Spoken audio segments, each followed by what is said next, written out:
Good morning. Just Experts in New York State hoped it could. The town of Munnsville in central New York is one of those quiet, picturesque places that blends unnoticed into the landscape as motorists rush past. In June 1990, it became an unlikely battleground for a most unlikely soldier.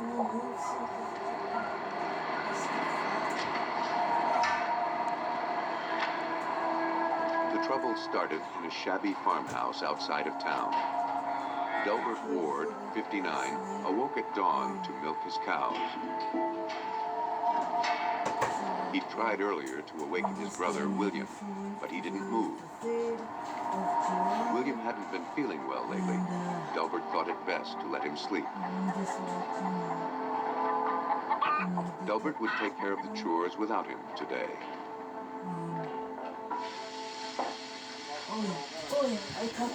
The four Ward brothers were quiet and simple-minded. They'd spent their entire lives on the dairy farm. It was their universe, all they had and all they knew. Reclusive and childlike, the brothers even shared their bed, probably as they had done since boyhood. William, the oldest, was also the smartest and strongest. He ran the show. Delbert was his right-hand man.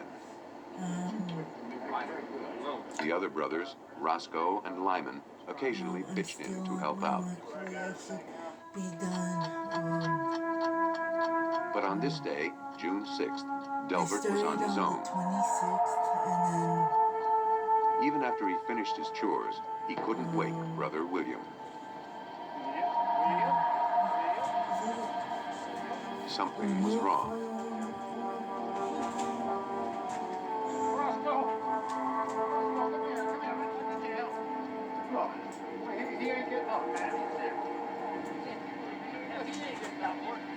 Delbert called his brother. I'm gonna try to see how I can The men build didn't know what to do.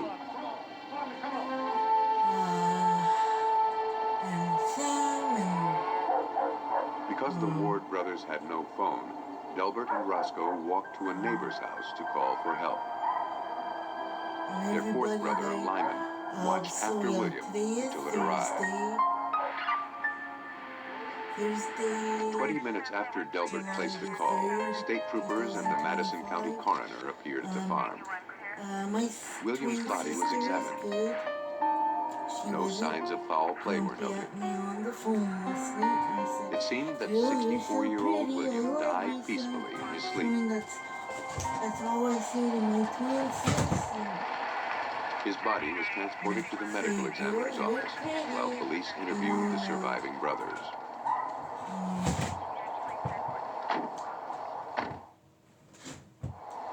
In the following days, the brothers tried to get on with their work. It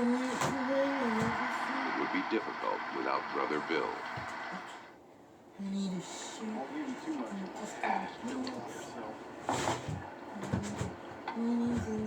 Delbert's life would be much harder, and his troubles were just beginning. At William's autopsy, the assistant medical examiner took tissue samples and careful notes. No indicators of natural disease were noted in the report. However, something unusual demanded attention. Pinpoint-sized hemorrhages in William's eyes, mouth, and windpipe. These tiny spots, called petechial hemorrhages, can have a number of causes.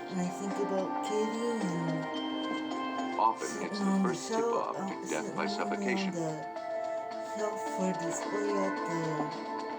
The assistant medical examiner couldn't rule out death by unnatural means. On the death certificate, cause of death was listed as pending further study.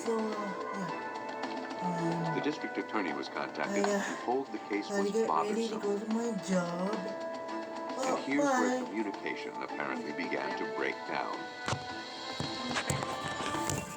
So I haven't gotten undressed yet. My earrings are still in. Perfect.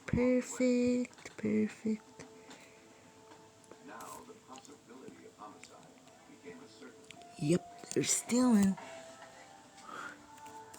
Oh, I'm gonna draw a picture for Banksley, today, at work.